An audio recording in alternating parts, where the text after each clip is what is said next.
Hello, everyone. Sorry, I am here. We are. All right, I'm letting Dusty in. Then I'll do my hellos.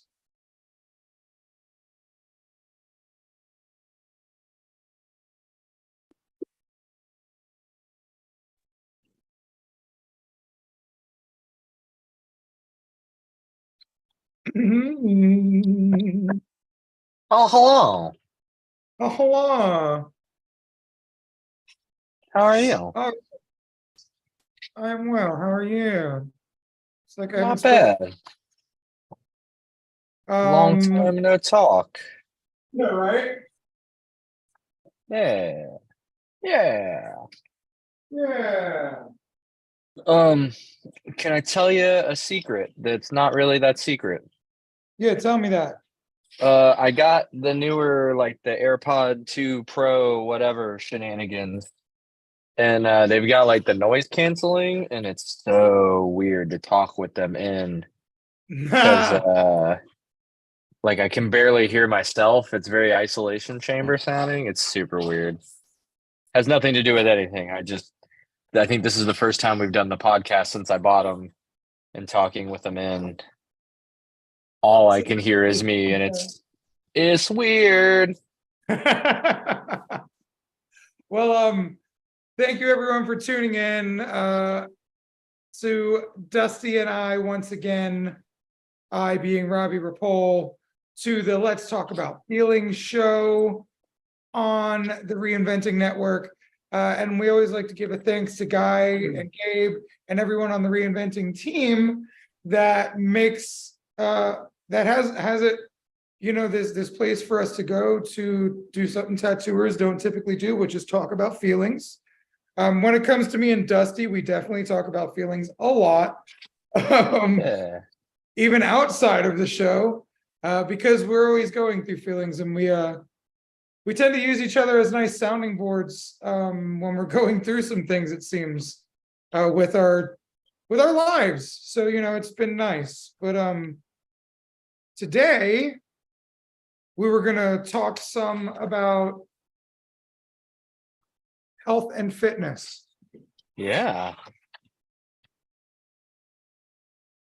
Which in and of itself is not actually a feeling, but there's a heck of a lot of feelings that surround it. Absolutely, absolutely. And And I think as tattoo artists, we especially feel those feelings. yeah, Um, and hold on. having sedentary positions that we, you know, we're typically sitting a lot, a lot. Yeah. Uh, and so, yeah, it's definitely, there's definitely a lot of feelings that go into it. I'm on a very positive physical health journey right now, where I got a lot of feelings throughout all this shit. And I know you said something to me earlier on the phone. What was it? I haven't let myself go, but I haven't let myself stay either. Yeah, I'm definitely not staying. Um, I stand by that sentiment. Uh, every once in a while, we'll play that fun game of go back through Facebook or Instagram and show people old photos. Oh, this is what I looked like a decade ago. Isn't it crazy? And it's funny because people will show me these phases and they come and go. Oh, here's when I had long ass blue hair. Here's when I was real into, dressing like a horse rider or a jockey or, whatever. Like just the weirdest stuff. And mine is like, if you were to take like third grade me to like 38-year-old me, it's like, here's when I had short hair and black shirts and Vans. At some point, I think Chucks. Right. I didn't get contacts until a couple years ago. There's that, but it's pretty much the same thing. And so it's just definitely very funny that I've been very similar. But we were playing that game recently, and while going through and really looking at that stuff, me when I worked at the last job, but also part time at a gym, and I had a little more free time. was in like really good shape. I think you and I were, I like showed you a photo or two of You that. showed me a photo of And you I'm lifting like, like 500 and something pounds. Yeah. Dusty at like tattooing 10 hours a day, 5, 6 days a week, not quite in that shape. So I've made a resolve to try and work out a little more. I'm in my basement as we speak, and there's a neat art desk and there's stuff around me. And that room right there is legit like a whole bench, dumbbells, a treadmill, a bike. Like there's so much stuff right there. I have no excuse. I sleep 10 yards away from fitness equipment. So yeah, I need to also get on that for sure. Yeah, man. It's different for me because, I'm 42. So I got a couple years on you. We have the baby, and you know this, and I think I've told this story on here before that 2 days or a day, like the day the baby came home, I was in the hospital because my blood pressure went nuts and I was having vertigo shit. And it was like 220 over 120 blood pressure. It was like really, really Oof. depressive. Yeah. Um, and so that was over a year ago, right? So Zen is 15 months old. So now here we are, fucking almost a year and a half later. I'm on my 10th week of being back at the gym. So as much as I said, like, I really need to like get healthy for my kids and my family and my businesses and all that, I still dicked around on it for almost a year. I mean, for, almost a year and a half.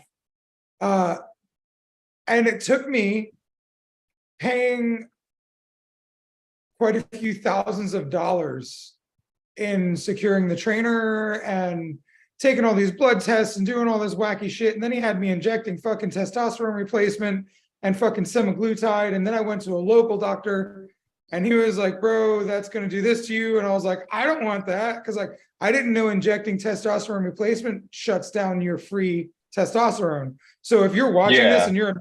and you're thinking about doing that, make sure that you're okay with never ever being able to produce testosterone on your own again. My whole thing is I want to get healthy. I want to get, and like health is, mental, physical, spiritual. It's not Yes. just, the, what are we, Eastern or Western medicine? We're Western medicine. We're Yeah. Western. Yeah. So it's not just like the Western medicine way of looking at it where, like, hey, let's get you healthy by the doctor's standards. I'm working towards all the different levels, right? So if I'm doing a lot of meditation and I'm doing a lot of fucking shadow work and deep work and doing all the things I'm trying to do to get myself better, why the fuck wouldn't I want to get myself physically healthy as well? And so why would I want to get on something that I have to depend on forever if I don't have to? So I went to this local dude who's a functional physician. I've never heard of that term before, but apparently just by meeting with him, he's kind of like a health life coach. So like Yeah. he helps you figure out what your goals are and how to get there the most naturally, if that's your case and if that's what you want. But he always tries to suggest the most natural method first. And he's like, yeah, man, it shuts down your free testosterone. And like, maybe we could bring it back without, bring your levels back up to normal without overdoing it. And he says, I'm not really super stressed about these numbers, but they are kind of low. So like, let's see if we can get you moving.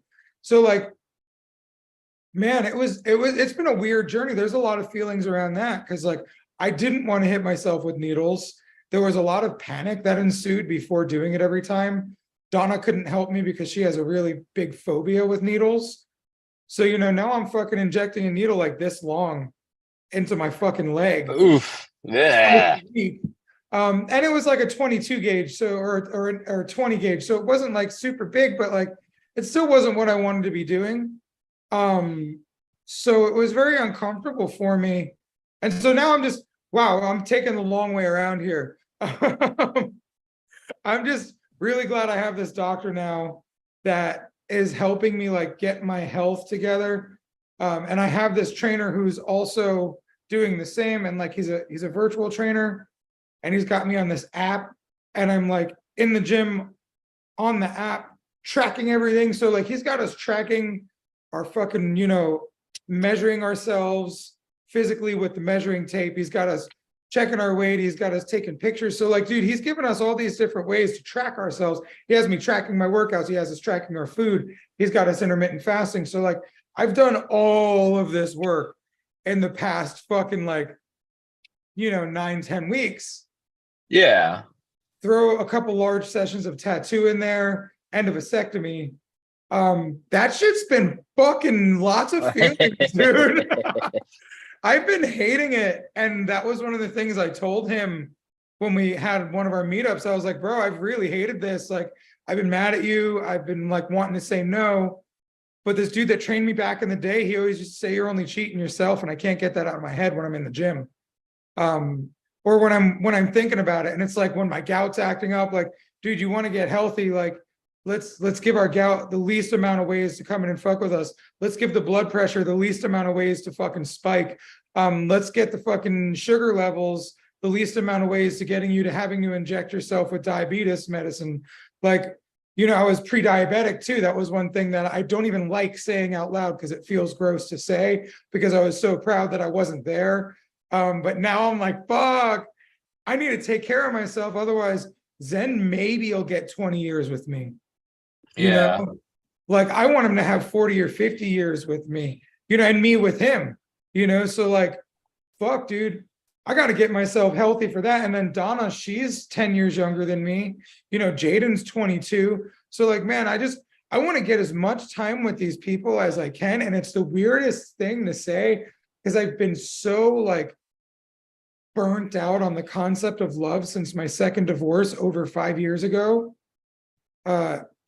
And I'm like, dude, fucking like, when are you going to stop letting that hurt you and just move on? And like, so it's weird. I've kind of fallen into this place where like my why is my family. Like I want to spend time with them because nothing on this earth really fucking matters.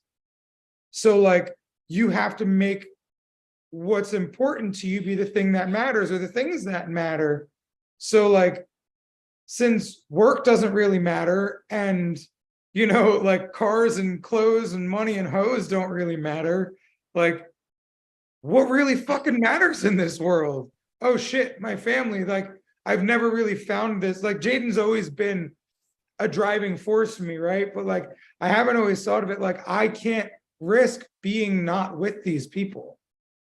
You know what I'm saying? Like, I want to be with them as long as possible. So that's what's led me down my like really like stringent health journey now. But like it's fun and it's annoying. And I think you know what I mean when I say that. Oh yeah. I love running. I used to not love running. I used to love cycling and I had a back surgery and I couldn't cycle. And I was very begrudging about the fact that I was gonna have to start running because I didn't wanna. But what ended up happening, right. Like you didn't wanna, and you know it's for you. Like who can I kind of ended up in this? I'm fucking me over, damn it. I kind of ended up falling in love with it. But when I'm running, I like running. When I'm done running and I have the sense of accomplishment and I did it, I love running. When I have to go run in 15 minutes, I fucking hate running. Even now, even years later, I've done half marathons, I've done medaled stuff and like organized races. I still hate that shit. Because I know it's coming and I'm just like, oh, I don't want to. And then you do it and you're like, oh, I actually like this. So I definitely get that. I think the big thing with me personally, something that you said that really struck the right nerve with me in the right way was the idea that you have to figure out your why, but you have to figure out like so what does that look like? And there's a lot of people I know that like really view health and fitness, even beyond the whole idea of being like emotionally healthy and, you know, mentally well and all that. Just health and fitness as I have to diet, I have to exercise, I have to lift these weights, I have to do this. And it's kind of like, it's the same thing as when people are like, oh, self-care is bubble baths and buying yourself shit. And it's like, why? Why does it have to be? You put it in What too does much of a box. what does fitness look like to you? I know a girl who this was like, God, this had to be almost a decade, maybe longer ago, that like she was not so overweight that it was like we're gonna cut off, your fucking foot kind of diabetic, but like she was pretty hefty gal, and that was the nicest way I could have worded that, by the way. Hefty gal. God. She was definitely overweight, and she didn't want to do that shit. So she just started eating a little bit better, like monitoring, hey, I'm gonna cook at home, I'm gonna do this, I'm gonna do that. But not being like I have to measure every macro and all that. And if she wanted a snack here and there, she would do a snack. She just wouldn't overdo it. And she just started walking around her neighborhood. And I think at first it was like a half a mile a day. And I think it eventually became a couple miles a day. And she legit went from like, I'm gonna say she's my height, maybe a hair shorter, like somewhere in like the 5'9" to 5'11". She was a taller girl, but she went from what I'm gonna guess was probably like 250, 260 to like a buck 60. Like she probably lost 100 pounds. And Wow. it was legit just off of like, I'm gonna put in my headphones and walk and keep myself moving and try and sweat a little bit and just eat better and try and be mindful of when I eat. But there was no specific, I have to go to this gym, I have to join Weight Watchers, I have to do all of these things. Um, and I know some people that like, oh, I gave up soda and I lost 30 pounds. I know other people that are like, I run every day. I measure every single thing that I eat. I do Hello Fresh and I only cook this and I only cook that. And they only lost like 5 pounds, but they feel healthier. They know that levels are down. I know a big thing, it tends to be, from what I have seen, more female involved, that there's a lot of illnesses that just kind of stop you. Like I know it's like not uncommon with women, like PCOS and those kind of things, that it causes. You can be the healthiest person out there, you can eat right, you can exercise, you can do this and this, and you just don't really lose weight. You're healthier, you could go jog a mile without dying, which is awesome, but like physically it doesn't look like you're slim, Sure. which isn't the biggest thing on earth. Some of the healthiest people I know look kind of husky, and it's not fat, it's power. The old Yeah. Nick Frost joke from a movie, but like people that are they're strong. There was a thing that Pink, like the singer Pink, did, where she put out a photo of herself and what her weight was, and people's like, that there's no way. You're heavier than that. And she's like, I'm not. I'm fucking strong. Like she does all the aerial yoga stuff where she's like dangling from ropes and all that. She's like, I'm just strong and I still like to eat and drink here and there. So there's a nice little layer of padding over the strong, and I don't look ripped. I just look kind of thick, but like this is what I actually weigh and this is how strong I am. Um, which all of this is just a roundabout way of to saying, the same way people would find their self-care and their version of self-love or their love language, like you have to find your workout language. And for some people it's, I want to be jacked, I want to have the biggest belly and look like those dudes that like throw kegs and shit. For other people it's, oh, I just want to be really skinny, I don't care about having musculature, I just want people to be able to play my ribs like a xylophone. um for some people it's just the ability to, I think this is a funny one. Back in the day I had an apartment that was at the very top of some very steep stairs, and I had begun dating Jessica at this time, and she had made a joke about the first couple weeks that we dated. She would have to walk up and then like just hang out for 60 seconds before knocking on my door, because she was like, oh, I was out of breath and like starting to sweat. And so when she started really, and the funny thing is she's like a certified yoga instructor and has gone through a lot of health and wellness journey stuff, and learned so much, and it's cool. But it was, at this time, somebody who's like stairs. That was the fitness goal, was like to walk up a big ass flight of steep stairs and Right. not sweat. Um, Mine for the longest time when I got into running was just to be able to run 1 mile without having to stop and walk. And then it kind of became, okay, I want to run a mile in under this time. And then it became a 5K, and then it became a half marathon, and it evolved, but it was never about, oh, I have to be this number on the scale, or oh, I have to be able to lift this exact much. It was just like, oh, I want to push myself, I want to do better. I want to not, I've thankfully not had much issues with this in my life, but I know a lot of more overweight people that have really bad heartburn issues when they lie down because there's just so much weight pushing on them that they like start to like get issues with that. I was like, I just want to feel generally healthy. I don't want to die at 50. I want to be able to run a mile. I don't want to break out into sweats going up a flight of stairs. It was more centered around just quality of life Yeah. than a number on a scale or a certain amount of reps at a certain weight or anything.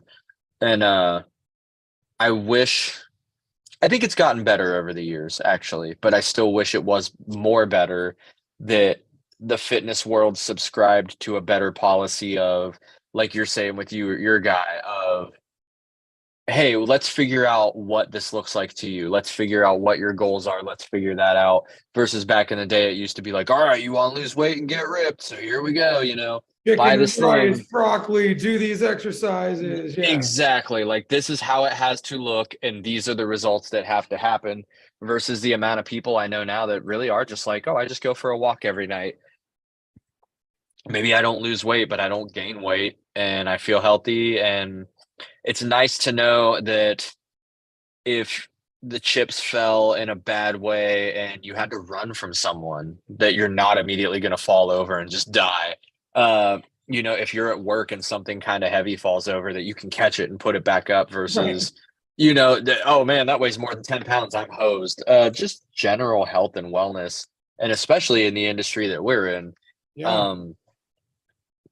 man, it goes so far. I used to work with, Joey Brenner.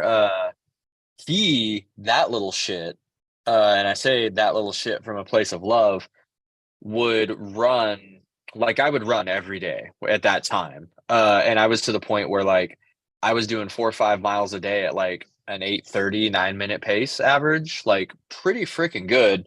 He was running 5 miles a day every day at like a 6-minute pace. He's tiny, but he also weighs like $120, so it was easier for him to pull off. So then COVID comes, everything gets shut down. We're all kind of stuck. I live by all these bike paths and forest and stuff. I go running and I get to the point where I'm doing a 10K every day, 6.2 miles, like an 8-minute pace average. I'm like killing it, especially for somebody a little bit taller, a little bit chubbier. I'm crushing it. And I texted him, I think on like the 3rd or 4th day in a row. I was like, hey man, I did it all week. I think it's going to become a habit, but I'm up where you're at. I'm doing 5-6 miles a day. And this fucking shit has the audacity to respond to me. Oh, I've been doing 10 a day. Just casually. He's like, yeah, man, I got real bored. I stepped it up. I've been running 10 miles a day. And for him at his pace, that's like 10 miles in 1 hour. That's insanity. Yeah, that's nothing like that. I can give an hour away to fucking exercise and like, yeah, and that's why the dude stays, 120 pounds. He's fat, and we did a couple runs at that shop where we got other people from the shop to go. Like Hip went with us, Trusty went with us. My favorite was we got one time for Beck to go, and man, she would make it like a quarter mile and start like wheezing and huffing, and she's like, I think I have asthma, and we're like, no, I just think you've never run. But like she trooped it out. We had to walk most of it, but she did it. But we would do these, and like even at the best, where we had the best people that could run good, everybody was falling in line. We were hitting a good pace. You could see in Joey's eyes, who just ran 10 miles that morning and then tattooed all day. It was just like, this is fucking slow as shit. Like, but it was cool. It was something that I've heard other shops are starting to do more, that they're like, hey, let's all go jog together. Let's all wake up and go to the gym together. I think everybody's getting on that. And this is all to loop back to say the reason I brought up Joey specifically. He was very, I couldn't tell you the exact verbiage that he used, but it was something akin to like, oh man, yoga's fruity. But he was like something like that. He's like, that's for sissies. But he's like, I started doing it, and he's like, dude, my back doesn't hurt. I feel so much better. And it was funny how quickly a lot of tattoo artists did come around on like, it may be goofy, it may not be our style, but like not waking up like this, trying to make a fist slowly and get my shoulders to expand is also super cool. And the quality of life. What's that? I do yoga with Adrian at home, and like she is the non-tattooiest, like non-badassiest yoga teacher, and it's the best. because like it helps me laugh at myself and not take myself too seriously and like just chill and do something nice for me, different, but like also self-love. But yeah, sorry, I didn't mean to cut you off there.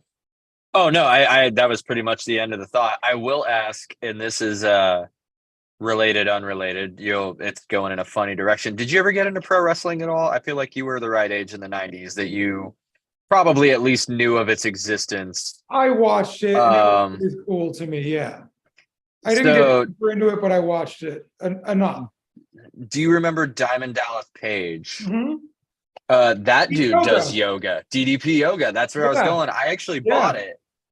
And it's great. It was not cheap, but it is great. And the way that he handles it, it's, if you are listening to this and you are a tattoo artist or not, if you're just somebody who's like, man, I'd really like to maybe treat my body better, and you kind of act in a tattoo artist manner, kind of a bro or whatever. He even jokingly calls it, he's like, this isn't yoga, this is broga. It's very okay, so he breaks all of the moves are definitely, he gives them different names, and the way he says it, he's like, all right, you want to body slam someone, you got to be able to stretch them real high, so we're gonna warrior two and get it to where you can lift big and tall. And he's like, he's talking very much more the way that your dad would be interested in doing yoga after drinking a beer and working on the old Buick. And he's, oh, hey, like it speaks to Joe Everyman in a way that you don't feel like it's pretentious or goofy. And he has like a video that comes with it. It's like maybe a 5-minute video, but it's all little stuff you can do lying down. And it's for when you wake up every day that okay, now we're going to move this. Now we're going to move this. Then we turn this, we do this. And it's just how to get out of bed already feeling like stretched out and awake. There's some pretty cool stuff that comes with it. And it really is initially geared towards, if you're in shape and you want to learn yoga, skip to like DVD 3. The first 2 are all filled for people who are like, hey, I weigh 350 pounds. I can barely pick something up off the floor. My body's completely fucked. I had my knees replaced. I will never be flexible. And it's like, no, it's going to take time, but like, it's really restorative. It's really good for the body. It's really geared towards people whose bodies are already pretty fucked. So it's like, again, for tattoo artists, it's ideal. It's like, hey, this is for people who are already pretty wrecked. It teaches a lot of self-preservation. He does talk while doing it. He'll be very like, oh man, remember that time I beat Vader in Japan? Hey, did you know that there's a lot of sugar in fruits? So maybe eat vegetables instead. Like, he'll throw in these little tidbits about like processed foods and leaving them out. And like, you can tell that he's very into the yoga philosophy, but he's got to pick and choose when he slips it in, because this is geared towards wrestling fans with broken bodies. I did worked in the factories in Detroit in the 90s and shit. But it's pretty cool to even just look up a couple videos on Instagram or YouTube and see how it all runs. But that's what I bought, and it actually helped a lot. And I have fallen a little out of favor with it. I need to get back into it better. I've been getting back into the jogging and the lifting more and stuff, but I need to do that too, because I am definitely feeling certain days more than others, where like we did that flash sale where I tattooed from 11 a.m. to 3 a.m. the next day. And granted, that's a long day, but I mean, I'm like sitting up and I'm trying to like, get that back, and I can't. I'm like, Will, please grab my arms and just push them towards each other. Help me break my body back into being able to function. So it's super worth looking up if you're listening to this and you're a tattoo artist and you don't want, oh man, yoga, that's fruity, that's for sissies. Like, check that one out. It might help you ease into it a little better. And if you want sissy yoga with Adrian makes me and my sissy heart happy. No, because seriously, I like that she's so soft and like just kind and just not your average tattoo person. That like, I think for me, I've been trying to tap into my divine feminine way more over the years.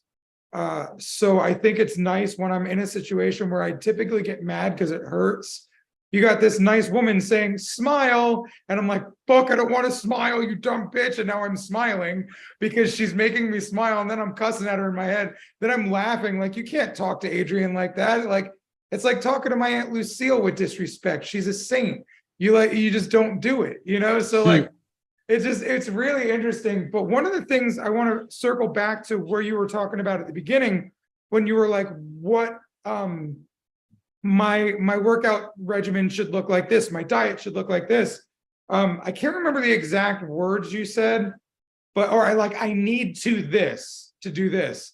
And this thing kept popping up in my head where I need to love it is one of my necessaries. Absolutely. Exercise. It goes back to me trying to get healthy over the years, because you know it's always a struggle, because sometimes you have it really good, sometimes you lose it. And what's his name? I will quickly interject while you're on that note, because this is just a quick whatever.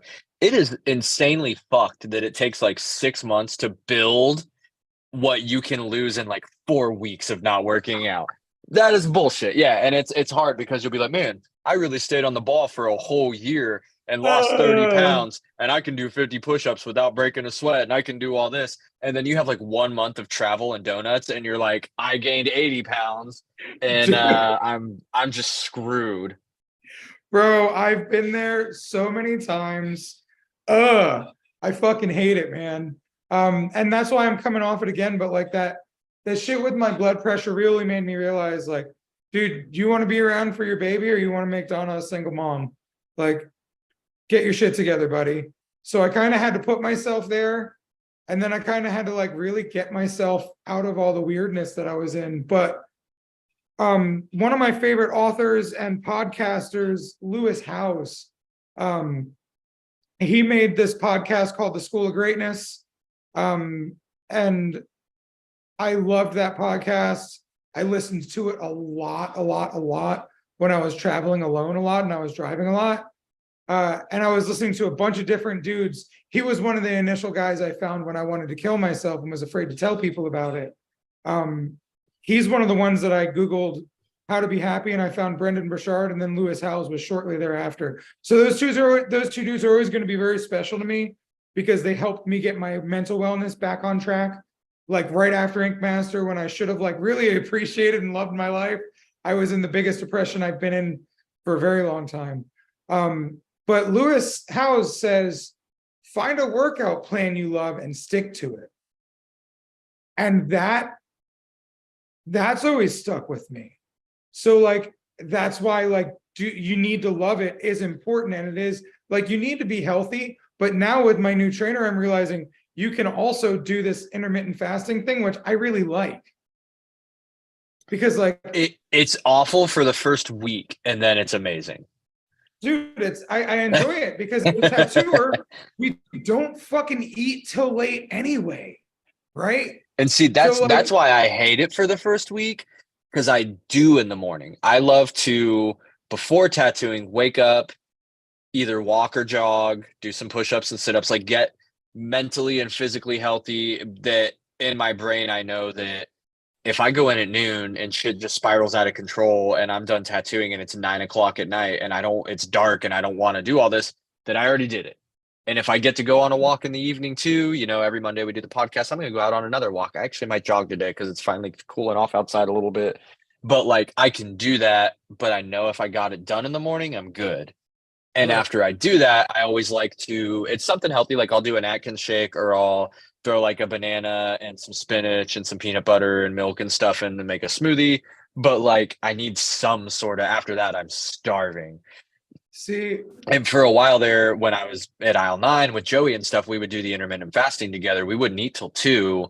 I would wake up, jog, do crunches, do all this stuff. He would do the same. We'd get to the shop at 11, and by like 11:30, we're both just like, dude, I'm so hungry. When 2 hit and we would take a break and eat, it was golden. And then we would eat it again at like 8 before we left. And like 2 to 8 was our window. I would feel good, but in the morning, I was freaking starving. And after about a week, it chilled out. My body went into that mode. Things were better. But at first, like, man, I can't run and do that stuff and not just be starving afterwards. See, it's weird. So that's one of the reasons why I like having my coach, because one of the things that I was mad at him about was the way that he coaches. In the first couple of weeks going through it, when you're looking for somebody to get mad at because it hurts, right? Yeah. So I'm like, man, this fucking guy, he lives in a different place and he's got me doing this shit on a fucking app. But like when we talked, because I'm used to like having my trainer there with me. So I was thinking of it from a different standpoint, which was why I wasn't getting anywhere, because I was doing things the same, but it wasn't working anymore. But like this dude, when we got on our first meeting, like after working out for a while and doing the diet and everything, he's like, I was like, man, Donna's not eating. And he's like, well, that's good. She can fast. And I was like, wait, what? And then he started going into intermittent fasting. He's like, dude, I'm on like 24-hour fast right now. And I'm fucking on my second workout of the day. Like I'm crushing the game. And I'm like, whoa. And he's like, yeah, man, you can do it. As long as you get your proper fucking calories and proteins and everything in your feeding window, you're good. But also, between him and my functional physician, they both were talking about the benefits of fucking intermittent fasting. And then my doc was like, yo, a 72-hour fast is a really great thing for your body. And I think I'm going to try one of those. I just did a 62-hour fast over the weekend. Yeah. I was pretty good with it, man. I have a hard time with the ritual of eating. Okay. The ritual of eating with the family. It's family time. I come from a Cuban Italian family. So like dinner time was always a thing we did together. And I really love that, especially having, Jaden's two friends living at the house. It's a full house and it feels nice to just sit at the table and connect with humans and talk about your day and your goals and your life and whatever, or just sit and watch TV and eat food with the family, or just eat food because it's a ritual that I like doing and I like not being hungry. So there's so many reasons to want to eat, but like when I think, hey man, you're doing this for yourself and you enjoy this, but like you're enjoying the challenge too, because like I love challenging myself. So now I'm like in this deep challenge state where I'm like, I've got nothing to fight because I'm fighting myself. So like if my brain wants to go to anger or frustration or fight, yeah, fuck it. We're just not eating. So let's not be mean to no one because we might be fucking hangry. This is a cool challenge that I'm enjoying. And like Donna gets it. So like we get to talk about it. So I'm like, yo, I'm thinking about breaking fast. She'll ask questions like, do you need to? You can fast again tomorrow. Don't hurt yourself. What are your limits? Like we always check each other in those aspects. So it's really nice to have that partner with me because my trainer, I got him on a Black Friday deal for half price. And then he told me I'll coach you and Donna also. So like I got it, for half price each. So it was really cool. Like, buy one, get one free at half price. So it was really dope. So like she's jumped in with me. And like I have to remember that she doesn't go full balls into certain things the way I do. She quit 2 jobs and moved from Philly to the middle of Indiana to live with me. And I was basically almost homeless at that point because I wasn't even working hardly ever. And my bills were at such a low, I was like getting in this weird minimalist stage. And she didn't care about all the baggage I came with and my 17-year-old kid. And like, she didn't give a fuck, dog. She was here for the whole ride. But I wasn't. Like, I was very closed off with moving forward and like loving her and allowing myself to be loved because I had just been hurt from my second divorce. So like, and the reason why I bring that up is she manages love differently than I manage my physical fitness. When I get a plan, I'm a monster. I go for it. I fucking get it. I get the fucking target. Like right now, my target is at least 6 months being consistent with the gym, being consistent with a diet. And now the intermittent fasting, I really like it. Just giving myself at least 6 months to get to a place where if I start to slump a little bit and do 3 days a week, I'm still healthy, or if I do 3 days in the gym and then 3 days or 2 days yoga in, you know what I'm saying? Like, yeah, I'm finding my but like we've talked about this before, my mental wellness plan, or my wellness plan, sorry, not mental, wellness, overall wellness. What does my mental health regimen look like? What does my physical health regimen look like? What does my diet regimen look like? What does my self-love and self-care look like? What is my grace with self? Where am I at with that? Where are my relationships feeling like? Am I feeling hurt or am I feeling discouraged? You know what I'm saying? I have a lot that goes into my wellness. And when I let that wellness plan go, it's like I don't water my lawn. You know what I'm saying? And I stop fucking mowing it. And then, and I think we all get there. You haven't let yourself go, but you haven't let yourself stay, right? Like there's certain things you need to pick up on. So, you know, you can get to a balanced area. And like something I saw on the internet today, I've been having inflammation issues. So it really hit me because gout is inflammation issues. Yeah. And even though I've been back at the gym and getting my diet wrangled in, I'm still having inflammation issues. And this thing said, inflammation can be like the universe telling you you're out of balance. So, okay, cool. I'm doing all this healthy stuff, but what am I not balancing with that? You know what I'm saying? Yeah. So that's an interesting concept to take on, but it's like, it's so much more of a whole, WHOLE, and holistic approach. Like you have to look at the whole wellness spectrum. And then like, how can I do this with as little pharmaceuticals and intervention as possible? Okay, what intervention do I need? Is it good enough for a coach and, you know, a functional physician, or do I need a team of doctors because I'm fucked? Can I get back on board? And I'm really fucked, but I got DDP yoga and I can figure out, you know, diet programs that work and feel, because I don't like to call it diet, but diet is just your regular nutrition intake, you know? So like, what is your food plan if you don't want to call it diet? Because like it's got to be sustainable forever, and if it's not, then how do you make it that way? Because like it's important to get on a program that you can stick with, that keeps you to your optimal health rating.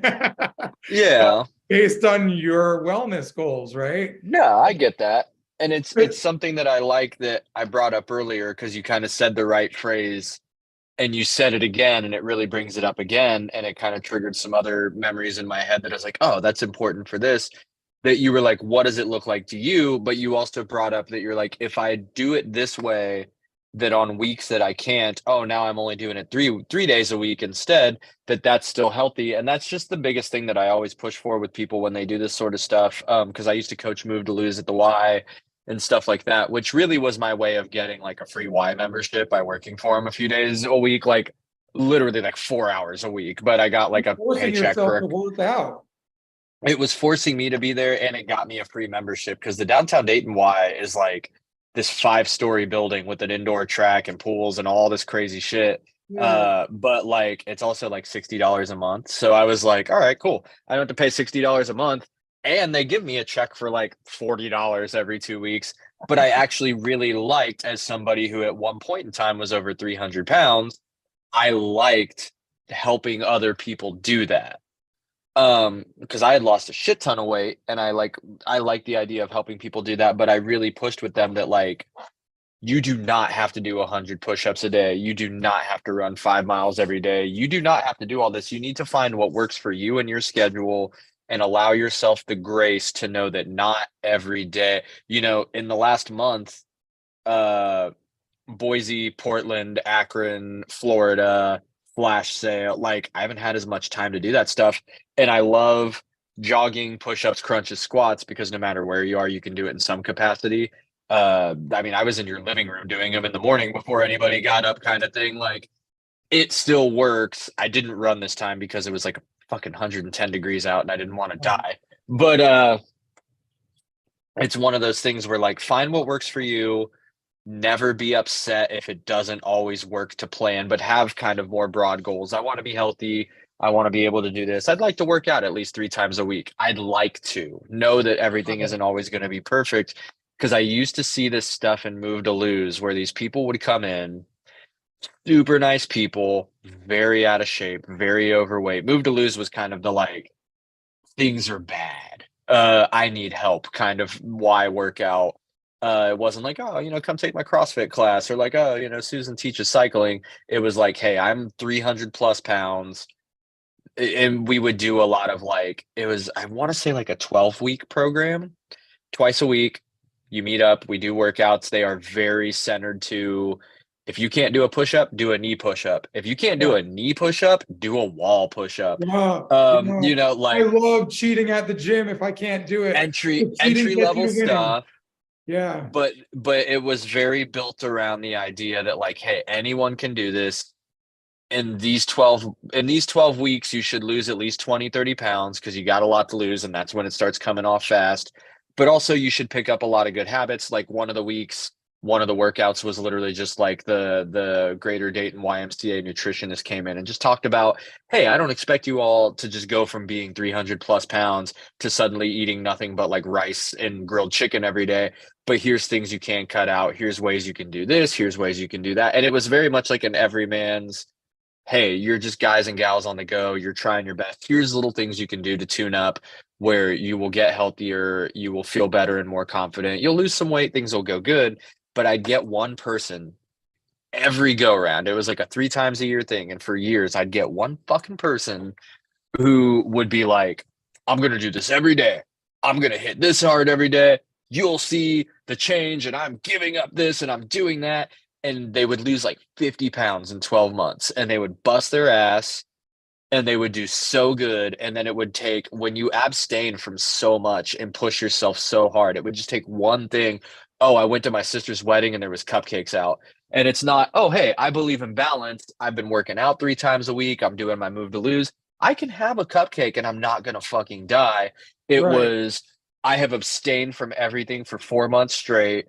These cupcakes are here.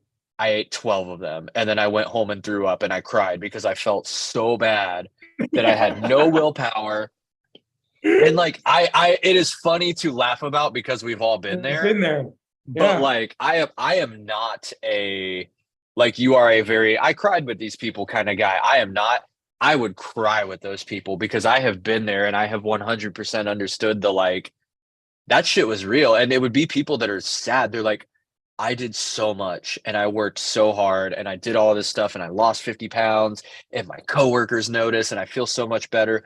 Why can I not eat one cupcake? All of a sudden I'm eating 12. And I would tell them every time, it's like, because you're not making healthy changes, you're abstaining. And it's the same thing that, like, if I told you for one day, hey, we're going to go to Rat Inc. for 8 hours, you cannot make any dirty jokes. Within an hour or two, it's not to say you couldn't go a day without making a dirty joke, but it's on your head and you're forcing yourself and it's not natural. So by hour 2, you're already like, like trying to not say it. Yeah. It's the same thing that it's like, hey, you got to lose this weight. And nobody wants to take or not nobody, but in this case, these people don't want to take the route of like, hey, this could take a whole year to lose 100 pounds. There's going to be holidays where you don't get to eat as much fucking pumpkin pie as you want, and there's going to be times where you really want to sleep in, but you got to get up and go on a walk. There's going to be other days where you really want to sleep in and you just fucking sleep in. There's going to be days where it's the 4th of July and so-and-so's cooking out. I'm going to eat a big ass cheeseburger and fucking love it.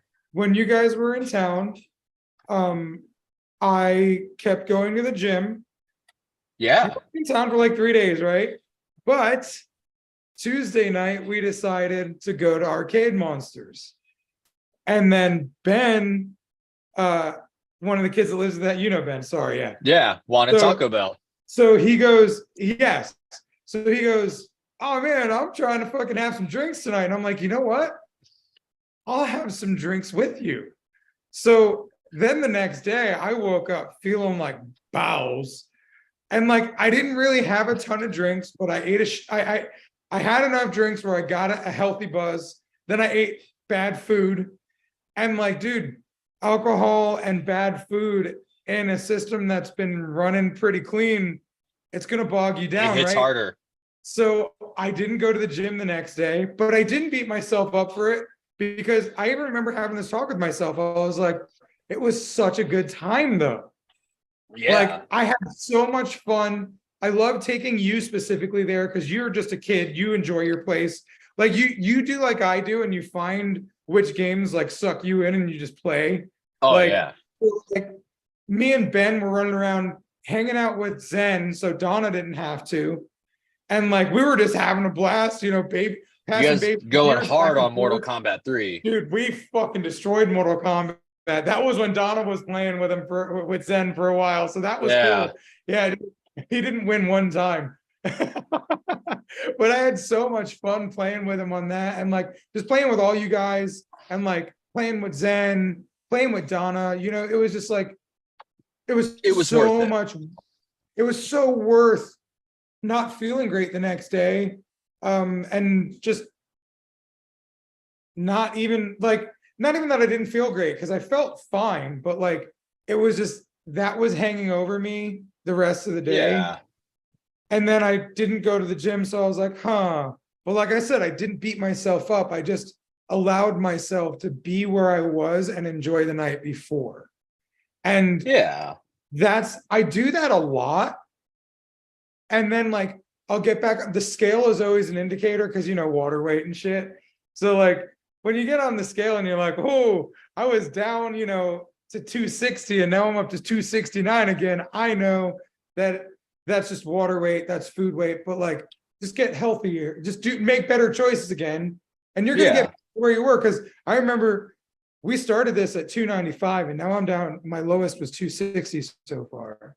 So like it's really cool to actually see weight come off. And I want to touch on TRT, the testosterone replacement stuff, because if anyone is watching and was wondering about it, I don't want anyone to go into it just as blindly as I did and ignorantly as I did. I guarantee it helped, but like it was actually annoying how high my sex drive got, and it was uncomfortable. But I already have a high sex drive, so like it was just too much. It was annoying, man. It was uncomfortable, and it was unreasonable. It would just show up in weird times. I'm like, man, I'm trying to do this. This is annoying. Like, we don't want to think about that. So that was like really fucking weird. And I already have trouble regulating my emotions sometimes. So I really have to keep an eye on myself. And I had a couple of moments that were really like hard to deal with managing my mental wellness. I had like this crazy streak of jealousy that popped up out of nowhere one day, like insecurity jealousy. So like I like dig into it, and you know, what do I need to heal here? Of course, insecurity and jealousy, I need to learn how to heal more. But like it sucked that it flared up so bad. I felt like I had to like call Donna in the other room and talk me off the ledge. And like I was having a hard time looking at her. I was so upset with her already. And I knew I was being irrational. So like, okay, that's, you know, like the fucking rage that you can get from testosterone and things like that. So that happened. That sucked. So that happened a couple times, and I wasn't proud of that. So I'm glad that that's not, and that specific thing didn't happen, but like anger and like frustration happened a couple times. And Donna understood it and like kept calling it out, like, hey, it's probably this. And I'm like, okay, but I don't want to live my life like that, because that sucks. I don't like being scared. I'm already a big dude. I don't want to be scary on top of that. It's funny that you bring that up, because I had tattooed earlier today, and my client brought her sister with her, and her sister had like a really gnarly cough. And she told me, she's like, hey, I'm not sick. Nothing's contagious. She's like, I had bronchitis like 4 weeks ago, and it's not contagious. They put me on antibiotics. They put me on steroids. I just can't quite get rid of the cough. My throat just still feels real like raw. So I keep like trying to like clear it. And we talked about the steroids that they put you on, because I get every fall, I get a sinus infection. It's freaking clockwork. And usually it doesn't even need antibiotics every time. It's usually a couple days. I feel kind of crummy. I take Dayquil. I maybe have to call in antibiotics. But it just is in my inner ears a lot. Like it gets in that part of my sinuses, and my cheeks swell up and my throat swells up, and it's just really generally uncomfortable, and I'm fine by that weekend. A couple years ago, I had one that for whatever reason would not go away for like a month. It was the worst October of my life. I didn't enjoy Halloween. Everything was awful. I was constantly in pain. Um, like my teeth are not the best, and it was putting so much pressure on my bad teeth that they felt like they were going to explode. All of it was awful, but they put me on 2 rounds of steroids. And both times it was like a 10 to 12 round day. So I almost a month on steroids. And she was joking about how it like made her grumpy and hungry and retain water and all this stuff. That was me for a month. And that's just like the hospital steroids they give you for just like Right. overcoming an infection. I was talking about oh, I can't think of the brand name because I'm trying to think of the brand name. Nature Valley, like the Nature Valley, like granola bars, like the crunchy ones, with the little chocolate chips in them and all that. I was putting away like a dozen a day because I was so freaking hungry, but also because the only thing that relieved a lot of the jaw and the sinus pressure was chewing. And they had told me, like, yeah, try to chew. And in their head, they're like probably like gum or something. In Right. my They're like, head, I'm like, food. I'm on steroids and I'm hungry. And I just like, I would eat real food too, but I would like, that was my snack of choice. Like, go to Sam's Club or Costco, get the like 100 box, and I would wreck those things. And it did give me like some anger issues. Like, I was just real grumpy and irritable. And I think it was partially the steroids, but it was partially that I'm in pain.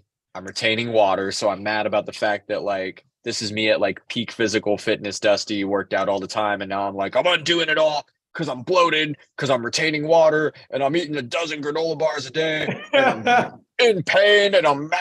And then the steroids make me madder. And it would be like someone would walk up like, hey man, how's it going? And I'm like, fuck you, shitty. That's how it's going. Like, I was like so fucking grumpy and hateful. And that was, she was talking about, she's like, yeah, they put me on 1 round of steroids for like 10 days.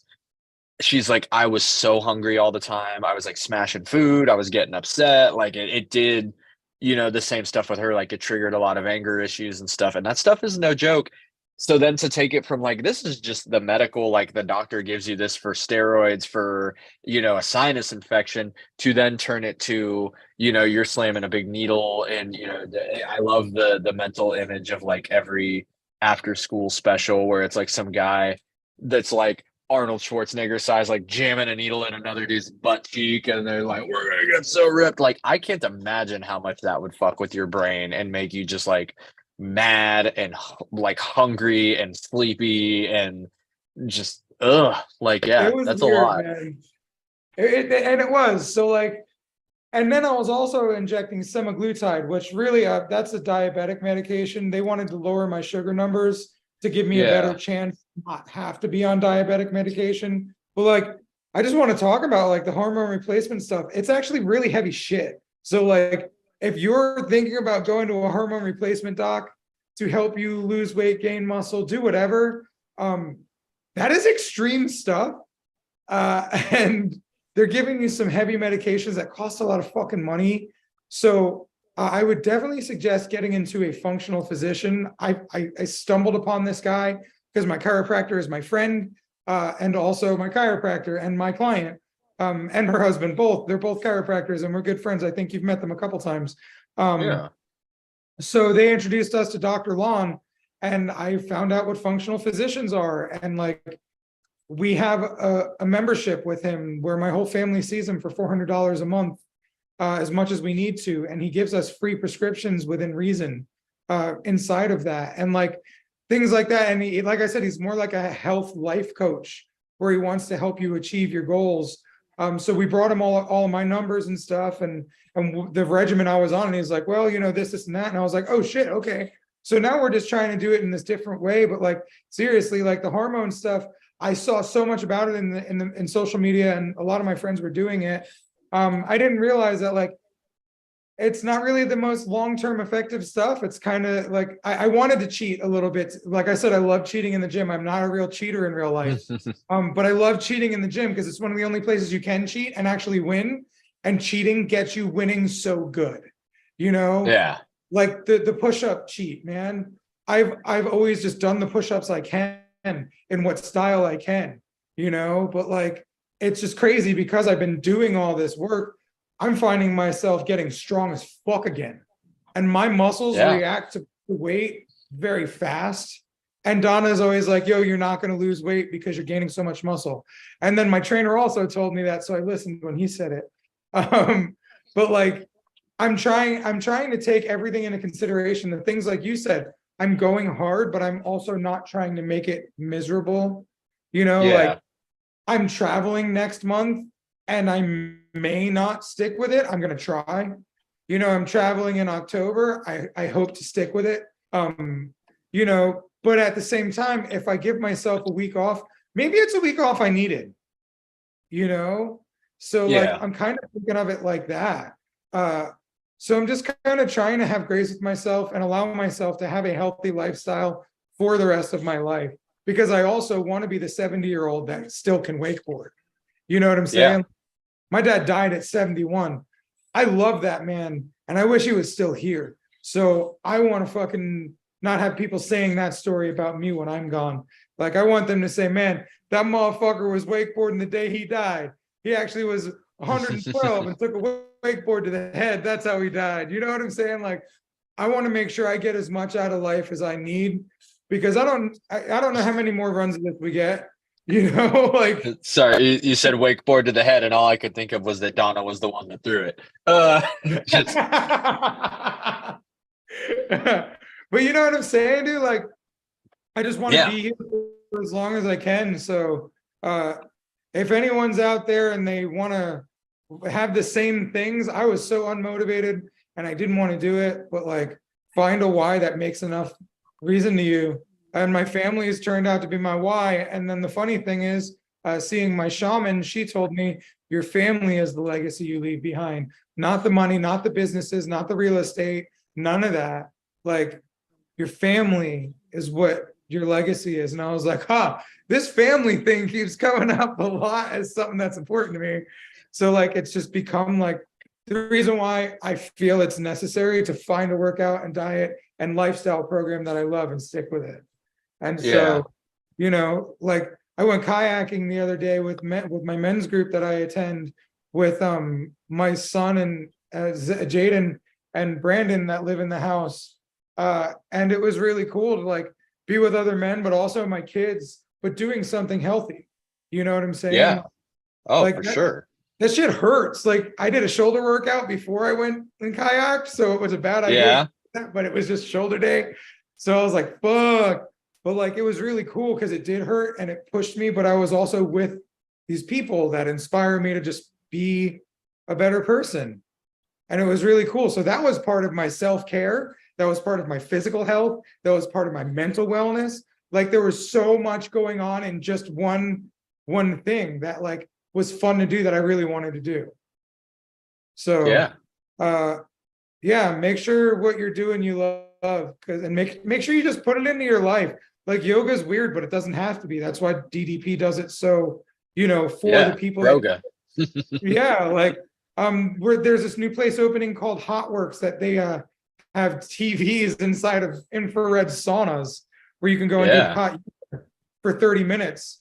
So me and Donna are going to start doing that when they open, and it's only 2 to 3 people per sauna. So like, we have our own private little like sweet dick little date night type hot yoga thing where we're dying, working out, making ourselves healthy, and like living and like loving and connecting on a deeper level. And I'm getting emotional. Like, it's cool. Like, that I'm finding ways to make that happen in my wellness routine and my wellness plan. Yeah. Instead of, this bitch always blocks me from going to the gym, like, because that's been my story for a while. And now I'm changing that story. And like, it's Donna actually as my partner and wants to see me grow and develop in the ways that I need to. And she wants to support me and all that. And I'm so happy for her for being that for me and allowing that. And then the fact that I have that in my life, it's just really cool. So I wanted to also mention this human that is drawing. I don't even know what your name is because it's J Hen 2 or something. So I don't want to just make a mistake, but you are very inspiring. It's so cool to watch you creating art in front of us while we're talking about feelings. Because like, as I'm watching this, like, my feelings about creating art are coming up. And it's so cool to just watch this person like create beautiful art so loosely. So yeah, I just had to say something about that because it's like pretty cool to watch. So I don't Thanks, know if Steve. you can hear me. It's Jen. Oh, it's Jen. Okay. I wasn't sure if it was Jen or like, it was like Jay Hen. So I just didn't want to like say the wrong thing. But yeah, dude, you're fucking really impressive. Like it's so cool watching you and like seeing how loose you are, but like I see it all come together. It's really inspiring, and it makes me feel good about the way I create because I'm very loose and weird. So Well, it's thank really you. cool. No, you're very welcome. I'm really inspired to watch you draw. This is really cool, and paint at the same time. So yeah, sorry, I know I just changed topics. It's really fucking I'm just like, oh, what's happening now? Is it a man? At first I thought you were doing a monkey on the other one, and then it turned out to be this awesome fruit bowl. And now like this looks a little bit more like a man or a person. So yeah, really cool watching you create. And then just talking while I'm watching you create is really cool too. So thank you for joining us today. Yeah, thanks. I'm early days, but I think these topics are so important just for self-care and, having many days of doing good art. I'm very late in the game. I just joined as a tattoo artist a year and a half ago, and I'm 34. So I'm thinking about these things. How do I take care of myself and, provide for my family for a long time? Yeah. Yeah, no, I'm glad you bring that up because like I mean, you've been listening, that's where I am. It's important, but like it's cool because I'm 42 now and things are different in my life, and I actually don't really work as much as I used to, and life is a lot more calm, and I've been feeling that lately. So like for all the years of struggling as a starving artist, I felt like I did, even though I was making good money, just managing it poorly. I feel like I'm finally to a place where like I set these goals a few years ago, and Don always jokes that I have 6 full-time jobs, but like I don't have to be at any of them all the time. Like the shop runs itself, so I can be the leader when I need to be and take care of things when I need to be, and I get to be a tattooer when I want to be, and I get to make money while doing that. And then I have other streams of income that are just like slowly working, and some are fast working. And so it's like I've always got these different things that I get to do in this life, and it's been so weird being able to realize that lately. So thank you also, Jen, for helping me realize that I'm in a good spot, and I appreciate it. And if anyone out there is listening and is in the struggle spot, man, I fucking struggled for years, dog. I struggled a lot, and I still struggle in a lot of different ways, just not in the ways that I used to. And I think the fact that I've accepted that struggle is just going to be, and that's why I think I like the gym again, because like struggle is just going to be like, I struggle through the gym stuff.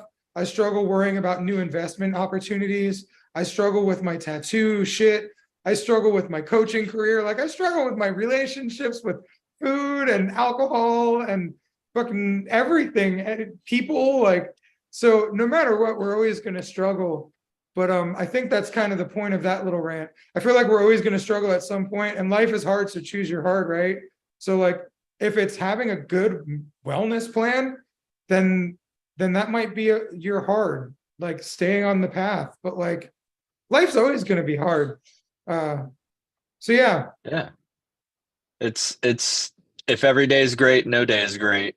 If everybody's funny, nobody's funny. If everybody's it's no one's special. that kind of if everybody's special, then no one's special. There's always going to be hardship, but like you said, choose your hard. Yeah. Is it hardship of I'm stressing out over money because I make great money and I had a slow week and I'm panicking over nothing? Or is it I'm stressing over money because I have $1 to my name because I made bad choices and it kind of led me to here?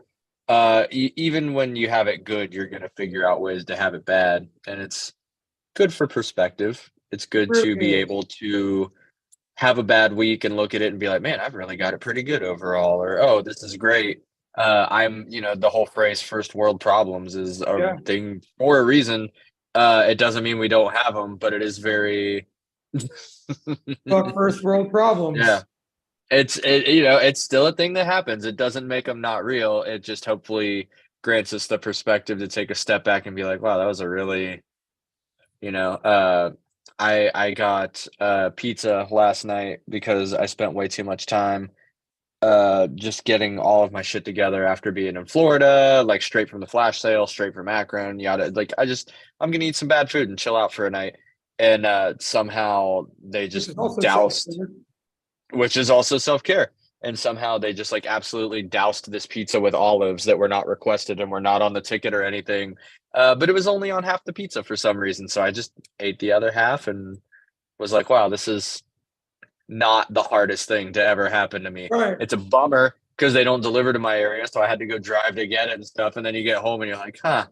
But like that it's such a non-problem. You can acknowledge that it's Right. there, that it's kind of a bummer, while equally being like, my life isn't bad. Well, like I said, my relationship with alcohol is something I manage because I like to drink a lot. So I need to make sure I don't drink a lot because it's not good for me. Yeah. It's not good for anything in my life. So the other morning at breakfast, yesterday morning, I was thinking about if I wanted a tea or an alcoholic beverage, and Donna like cut me off before I could order the alcoholic beverage. And then it gave me the break to decide, you know what, I'm going to get a tea instead. And so I did that, and it felt really good. And it was interesting how like that just kind of happened on accident. And I got Yeah. for a second, but I was like, no, let me just be happy with this and make peace with the decisions that were made for me. Speaking of Donna. Hi, everybody. Hello. Hello.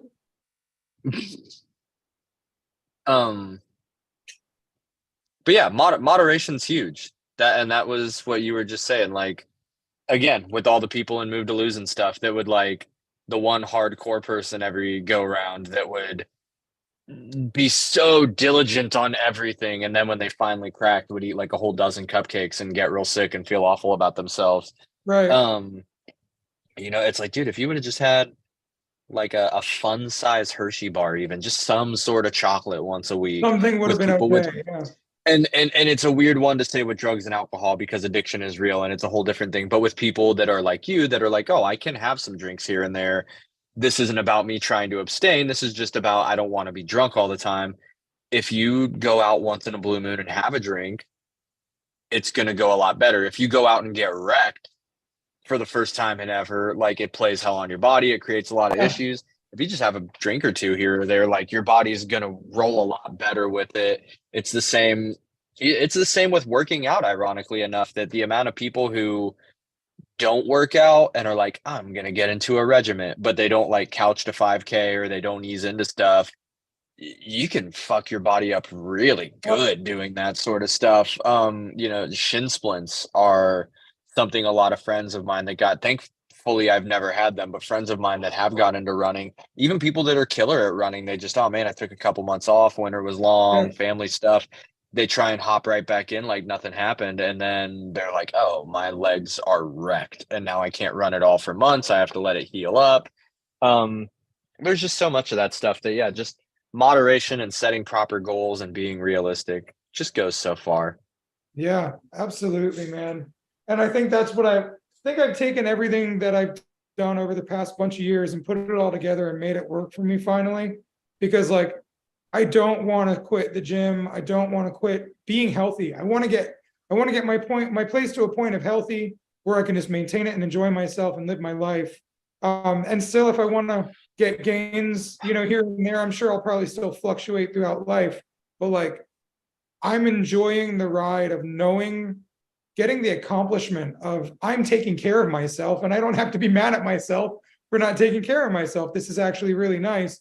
And then it goes from not just I'm actually not just not taking care of myself. I'm investing in myself and I'm really proud of myself. And that changes the narrative in my head too. So instead of coming from this point of like less than and lack, I'm coming from a place of accomplishment and pride, and good pride, not bad, like pride in my accomplishments because you're the only one that can do it for yourself. So like there's this whole other side of mental wellness that comes from taking care of yourself, that it's like, wow, like, dude, I'm mad at myself because I haven't gone wakeboarding enough recently. And I called it out yesterday, and Jaden and Brandon were like, yes, I want to go wakeboarding. So like, I got wakeboarding homies to go with me. And I know I need to go wakeboarding because it's part of my self-love routine. And I haven't Yeah. done it once. So like, and that's another thing. Instead of getting myself to the point where I'm mad at myself for not wakeboarding enough, just wakeboard enough. You know, Yeah. like make time for myself more. It's been a weird ride trying to figure out the balance. Oh wow, that's maybe where I'm imbalanced in certain areas, not giving enough to me. So, that's important, as well as taking care of your family and taking care of yourself. Like taking care of yourself, like balance that shit. Make sure you take time off. Make sure you take vacations. That shit's important. And make sure like you give yourself time off from the regimen, but also don't make the regimen too strict, as Dusty pointed out, because Yeah. I've always fucking quit the gym when I made it too hard on myself. Balance is the big issue, and you use the word balance a lot. And a big part of balance is actually having balance. If you are getting paid $1 million by Marvel to train with the best guy and to get jacked to play Captain America, yeah, that's your job. You kind of have to get jacked and play Captain America. If you're Robbie Ripoll and you just want to be healthy so that you can live longer, so you can enjoy time with your family and, not have your shoulders hurt all the time from tattooing and stuff, you can do that in a healthy way at the gym that still allows you to take a day off a week to just go fuck off and eat a big slice of pizza and Right. know that you can still lose weight because the good you're doing outweighs the little bit of, I'm gonna have a cheat meal. If you ever want to have a good laugh, but also just be like really mind blown, look up The Rock's cheat meal day when he Oh yeah, finishes he's a nuts. movie. It's insane. The dude eats like 4 pizzas, like a dozen pancakes, a whole sheet of brownies, and he can do that because he's working out so hard and he's doing so good that he probably feels like ass that day, but his body metabolizes all that. He probably does that and loses a pound somehow because his body is so trained to go at it that, It's using that's it that as big. fuel, yeah. If you go on a walk every day for like a mile, but you also eat a hot fudge sundae every day, they're probably not going to balance out. You might gain a little weight. If you have a cheat meal once or twice a week and you're going to the gym 3-4 days a week and you're really focusing on doing better, it's going to outweigh that cheat meal so much that like you're going to be fine. You're still going to gain strength. You're going to lose weight. You're going to live into your 90s. Everything will be fine. So you have to allow yourself that, or else like why even be that in shape? Yeah. Like to live a life where you're constantly just working, attaining, being in better shape, or is it so that you can, go wakeboarding with your kid without feeling like your body's completely taking a shit on you? Um, it's definitely a big balance game, and I think most people don't want to necessarily. I mean, don't get me wrong, I'd love to have a six pack and be able to lift a Buick above my head, but like most people are more entertained by the idea of seeing themselves in the mirror and not being disgusted, um, physically appearing like appeasable to your partner or whatever, to be able to go on a jog without dying, to be able to go to work and work your work day without feeling like your Play with body's your falling kids. apart. Yeah, to just live your life without medical worries. And it's such a Yeah. funny thing because like when you get sick, even just like, oh, I have a cold, I have to take Dayquil. Uh, you notice it, you notice it, you notice it. You're like, God, every morning when I take a shower, when I get my seasonal allergies in the fall, just crap is coming out of me and I'm steaming it out. And I'm like, I hate this so much. After about 10-12 days, it kind of goes away, like that initial, like, oh, I have the fall cold or whatever. But it's funny that you wake up one day and you don't just like, oh, I feel so much better. You just kind of wake up feeling normal and go about your day. And it's usually a day or two later that you're like, oh, I don't really have to take Dayquil. I think I feel better. When Yeah. things are going right, you almost have a tendency to not notice it because Yep. they're going right. When you're feeling bad and you're eating garbage and you're not working out, you notice all the time because just getting off the couch, you're like, oh, fuck my back, I'm dying.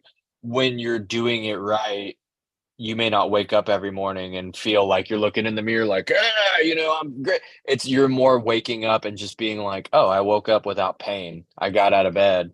I had fed my kid and changed his diaper and went to work. And notice the good because it becomes so commonplace that you're like, oh, I just feel like I'm living comfortably. But like once a week, you'll stop and really think about it and be like, damn, I actually slept good last night. My back doesn't hurt. There is no cooler feeling. Well, no, I'm going to amend that at the end. One of the coolest feelings in the world is putting on clothes that are a little tight a couple weeks later and them not being tight anymore. I was gonna say nothing feels better than that, but I think a Reese's peanut butter egg actually.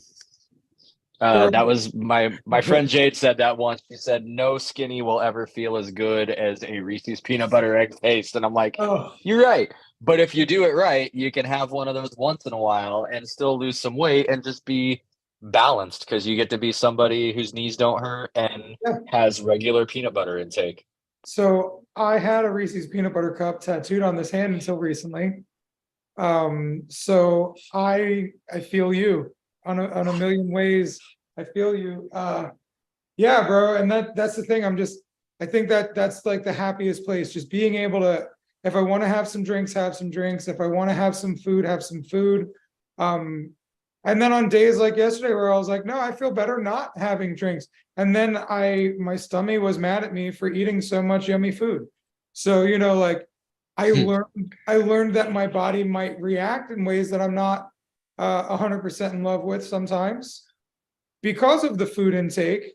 So, all right, let's think about it and don't overindulge, but still indulge, So like, I think we're always learning that balance the whole way through, And it applies to everything because I know so many people that financially live check to check, and it is not their pay's problem, it's not their job's problem, it's not their bill's problem, it is their problem. If they made $8 an hour, they would spend $8 an hour. If they made $40 an hour, they would spend $40 an hour. And it's weird to be in a place physically, mentally, financially even where like, oh hey, I work hard to have money, but I don't want to just hoard it. Every once in a while, we can go on a trip to somewhere, or let's go out to a really nice meal, or I want to take everybody out to the movies, and let's have a night out. And you can do that because you work hard to make money. There's more than enough to cover the bills and emergencies in there. You've got some excess. Like it's all about balance. Why would you not spend that excess here and there on like, I want to treat myself to a new pair of shoes, or sometimes not even fun ones. Between all the traveling and all that stuff, my car's pretty close to oil change time. It's nice to know that financially I have the sort of money that when I go in, because they always find something, no matter what it is. It could be something as simple as like, oh, your wipers are due. Sometimes they're like, oh, you have this wacky fucking new Honda CRT transmission thing that needs to be flushed every 40,000 miles to the tune of like $500. They're always going to hit you something. The upstairs of this house, the ceiling freaking collapsed. Like not a ton of it, but like a big enough thing that a human body could just fall through it because it's like a 6x6 hole in the living room ceiling. You can just look at the attic because this house was built back in like the 30s when they used this like heavy ass like tile ceiling stuff that's like just trying to throw it in the trash. Lifting up a 2x2 square chunk was like 50 pounds. Of course the fucker fell. It's heavy as shit. And it's a house that has settled for almost a century. So like things have, the guy's coming out this week. He's gonna fix it and everything. But like my part of the bargain, like I ponied up $3,000. It was cool to have it. It's not the most exciting thing. I'm not even upstairs. Like I don't see the ceiling. I'm hanging out down here.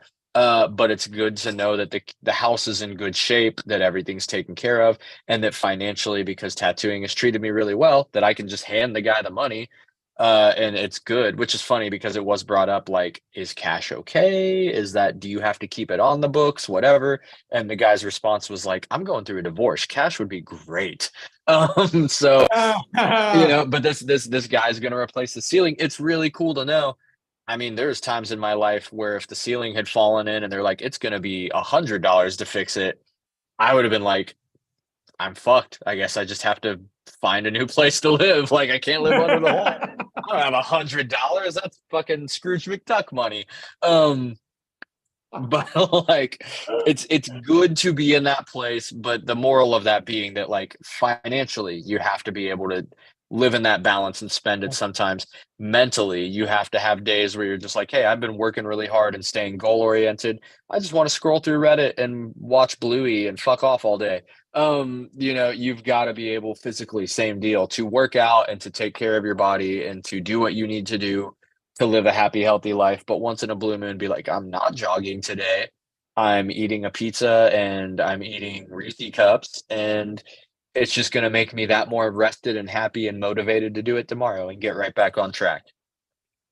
Yeah, and that's exactly how it is for me. And it's fun because I am kind of an extremist. So like, I don't mind eating like a ball of sack on Sunday and then like doing a 24-hour fast even on Monday.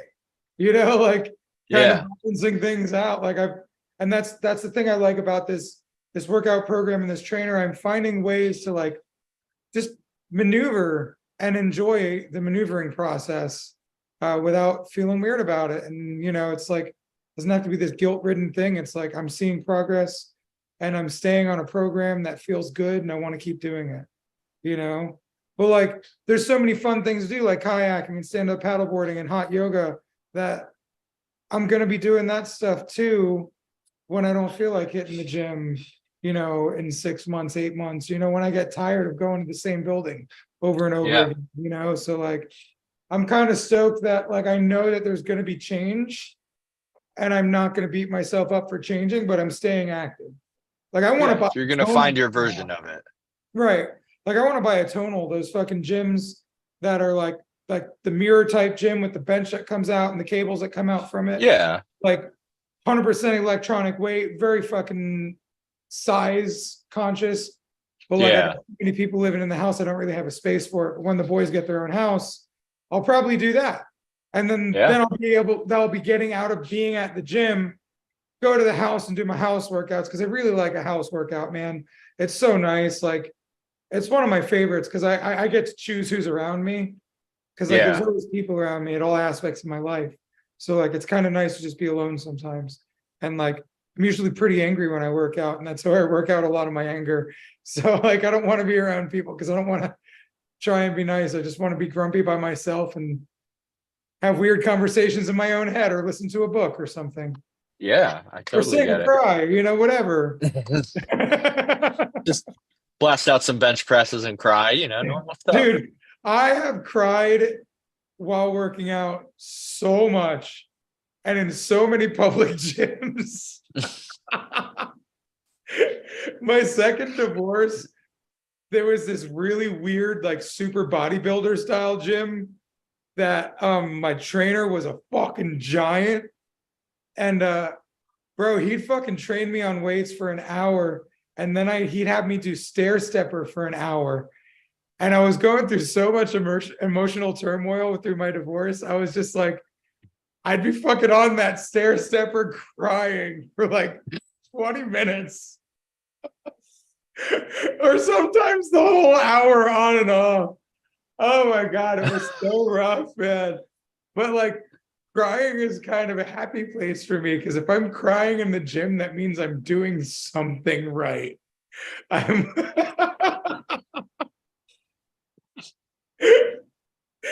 So every time I cry in the gym, I'm like, all right, that's where we are. We got to get tougher than that, but at least we learned how to make ourselves cry again. Like, so yeah, that's part of my happy place. It's weird. I have to go through these like little challenge things. It's odd. That's fair. But everybody operates on their own wavelength, and I'm just, my own groovy,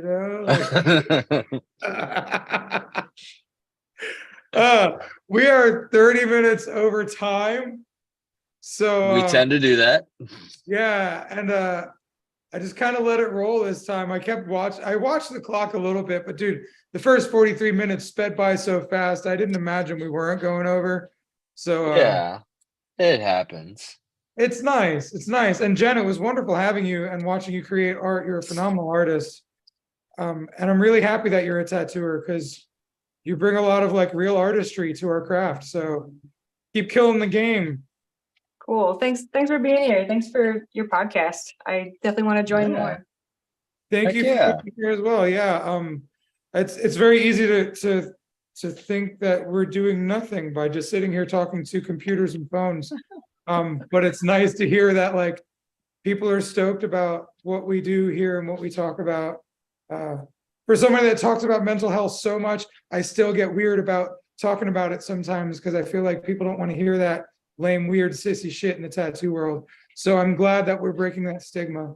And I'm glad that it's well received and appreciated. So thank you very much for that feedback, Jen. I appreciate that more than you know. Absolutely. Y'all take care. You too. And thank you, Gabe, Guy, everybody at Reinventing for giving us this place that we can do the thing, talk about feelings, the thing that tattooers don't really do so much. So thanks for giving us that space. And thanks for making Reinventing the Tattoo and for hosting us and for giving us the creative outlet to talk about our feelings, because I do believe this is healthy and therapeutic for me and Dusty. So Yeah.